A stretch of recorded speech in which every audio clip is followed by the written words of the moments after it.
Respected elders, sisters and brothers, and dear children, Om Namo Narayanaya.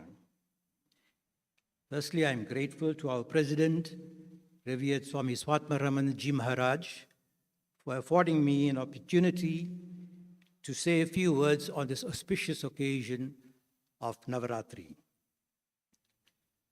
I have chosen to speak on Holy Mother, Sri Sharda Devi, and you can see she's taken a rightful place amongst the goddesses on the screen today. Considering the complexities of her apparently simple, rustic life, I shall relate only a few reminiscences of monastics and lay devotees, which demonstrate, amongst other things, the profound influence that the Holy Mother had on the lives of those who came within her ambit. All the content for this short talk has been obtained from the publications of the Ramakrishna Math and the Ramakrishna Mission and from research of senior monks of the order. Swami Vivekananda said of Sri Sharda Devi, of this Ramakrishna order of ours, she is the guardian, protectress. She is indeed the mother of our order, the Sangha Janani. Sri Sharda Devi, affectionately called Holy Mother, was the divine consort of Sri Ramakrishna, his first disciple and a founding member of the Ramakrishna order. When Sri Ramakrishna passed away in 1886, Holy Mother provided the necessary continuation to the traditions of the Ramakrishna order, living for 34 years after his passing away. Her life and teachings, and indeed all her actions, provide the best searchlight into the Ramakrishna tradition and the holy order, because it was she who knew Sri Ramakrishna most intimately and the best. When the redeeming spiritual power that descends into this world begins to work for the welfare of humankind, it attracts devotees living in far-off places and fulfills their aspirations in a unique way that is beyond human imagination. Holy Mother's profound influence on a wide spectrum of monastics and laypersons in India and across the world is well documented. If we look at the relationship of a few of Master's direct disciples, whom you see around us, towards the Holy Mother, a Swami of the order writes, we noticed that when Master's disciples came to bow down to the Holy Mother, she became established in her real self. And when these great disciples left, it would take some time before she came down from the higher plane to the normal state. Swami Vivekananda saw that the mother was Adya Shakti, the primordial power.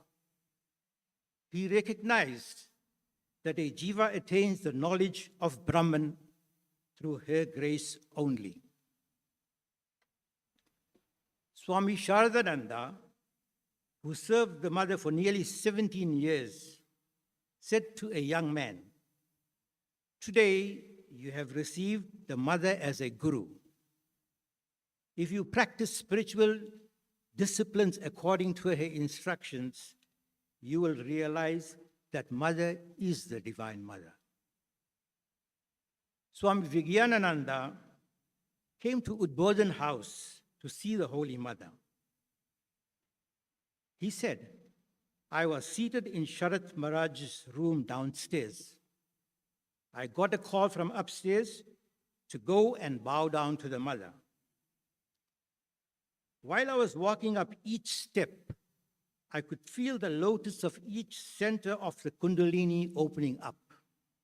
My whole body and mind were flooded with bliss. Swami Adbhutananda said to some devotees who misunderstood him because he did not go and pay respects to the mother.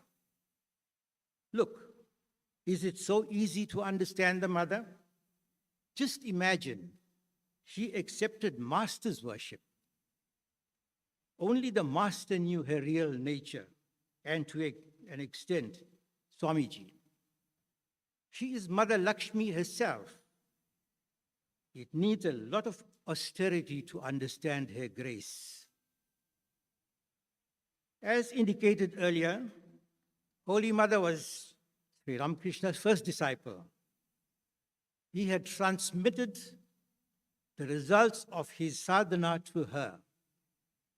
He left his spiritual power and legacy to his disciples. Gradually, the disciples realized that Master's power was working through the Holy Mother, and that the Master and the Holy Mother were one and the same. Thus, she was the Shakti, or power behind the order. That power is still working invisibly today. Although Holy Mother was not involved in the administration of the order, Swami Brahmananda, Swami Shardananda, and other leaders always consulted her on crucial matters. She watched over the monks' physical, mental, and spiritual welfare. Her practical knowledge and common sense guided them in adjusting to community life in the monastery, and she gave shelter in Udbodhan house to those who could not get along with others. Her spiritual power, unselfish love, and maternal affection transformed the lives of many undisciplined monks. However, she disciplined without compromise those who deviated from the ideals of the Ramakrishna order.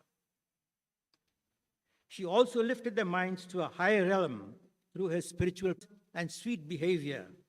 Forgiveness and gentleness overwhelmed these monks, and they obeyed her implicitly. The Holy Mother, a true guru, is a savior who, through her unbounded love, accepted the entire responsibility of her disciples. Not only this, often she transferred to herself the disciples' sins and diseases and suffered because of it. She did this consciously, and though she suffered in consequence, she did not give it up. Lay devotees and others came to her from far and wide and sought initiation from her. Such instances are plentiful in Mother's life. All those who had received initiation from the Mother can be more or less classified into four groups.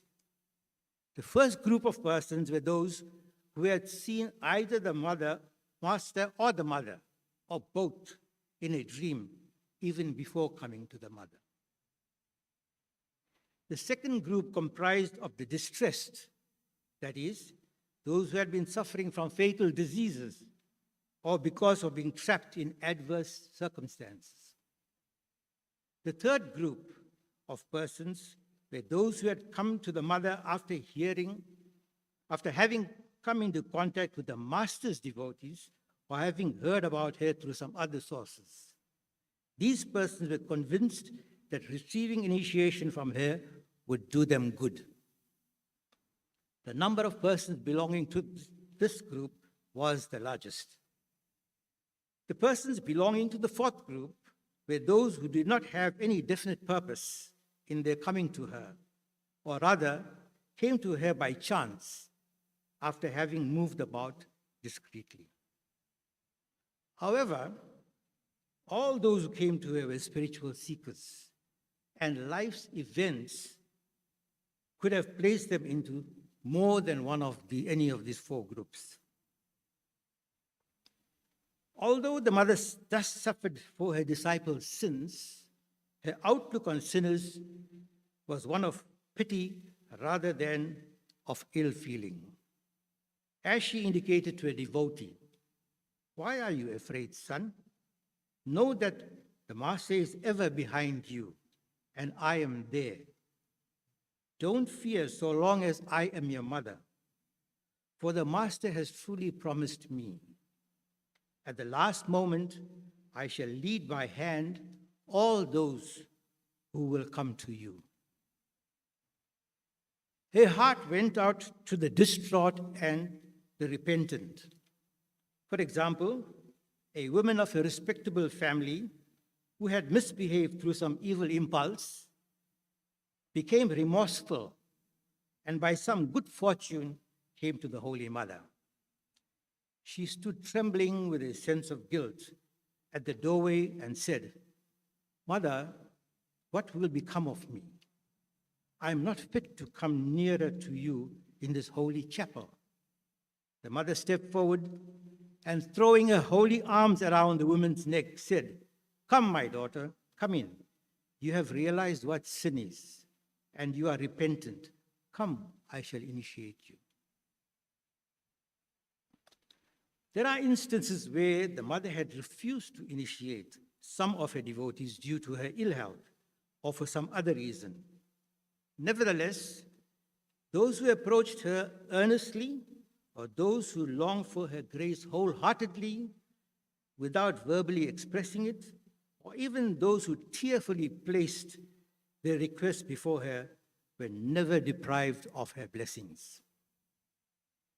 Close devotees had no knowledge of any instance where she had turned down the request of the truly earnest ones. Even then, there are instances of her denying initiation to devotees in their first approach. But she did this intending to either increase the intensity of their heart's longing and bestow them with a heightened sense of fulfillment, or to impart them with some particular lesson, or to taste the sweetness of their love by making it manifest more and more. There are some incidents where this aspect of mother finds expression. We shall examine one such instance. Naresh Chakravarti relates, instructed by Krishnalal Maharaj, along with two of my friends, I arrived at Jairamati on an auspicious day in January 1920.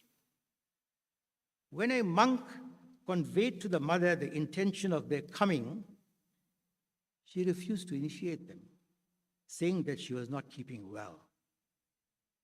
Hearing this, they began to weep. Then, with the intention of requesting the mother, I went into her room. The following is the conversation I had with her. She says, "My child, do you have something to say?" "Yes, mother. These two have come for initiation. As you have said that you won't initiate them, they are weeping bitterly in the other room." The mother said in an affectionate tone,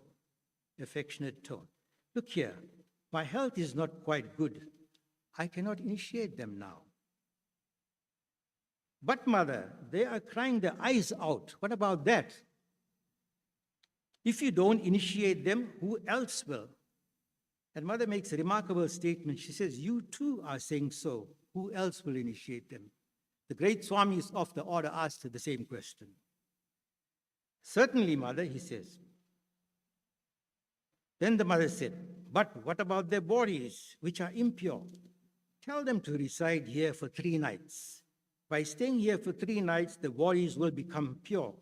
For is this not Lord Shiva's abode?" Needless to say, she initiated them thereafter. The mother could see through the minds of everyone. As such, in various ways, she responded to the thoughts and queries in the minds of devotees. For example, Mihir Badal, a distant brother of Swami Sardananda, chose the mantra to his liking from a book and began to repeat it. After repeating the mantra for some period of time, he saw in a dream a female figure who told him, "Do not repeat that mantra, repeat this, and gave him a mantra. Mihir, however, kept repeating that mantra he had earlier chosen. One day he casually went to meet the mother for the first time. He was surprised to see that the person standing in front of him was the same form he had seen in his dream. There now arose in his mind a desire to have initiation from her. He was perhaps even more surprised when the mantra that the Holy Mother gave her during the initiation was the one he had earlier received in the dream. Another devotee, Prafulla Chandra Mazumdar, had written, "One evening, I went to the mother's house with a pot containing some clarified butter, prepared from cow's milk, and also some sweets. I handed these things to a brahmachari who carried them upstairs. However, I suddenly had a feeling of doubt as to whether the things were handed over to the mother or not. On that day, I had to offer my salutations to her along with many others and return. On the next morning, I went up to her to offer my salutation. As I was getting up after making obeisance to her, I saw that pot of clarified butter placed under her cot. The mother then asked me with a soft smile on her face, 'Was it you who brought this clarified butter?' During her last illness at Udbodhan, Mother communicated her inner feelings to a devotee thus: 'Do you think that even the Master does not spare this body, I can have any relief till any of the souls whose responsibility I have accepted is left unredeemed? I shall have to be by their side. I have accepted the burden of all their merits and demerits. It is no fun to impart initiation. What a burden one has to take upon one's shoulder.' The life of the Holy Mother, who was a wife, nun, mother, and teacher in one, best demonstrates practical Vedanta, that is, how to balance a contemplative and an active life, the ideals of monastics and householders.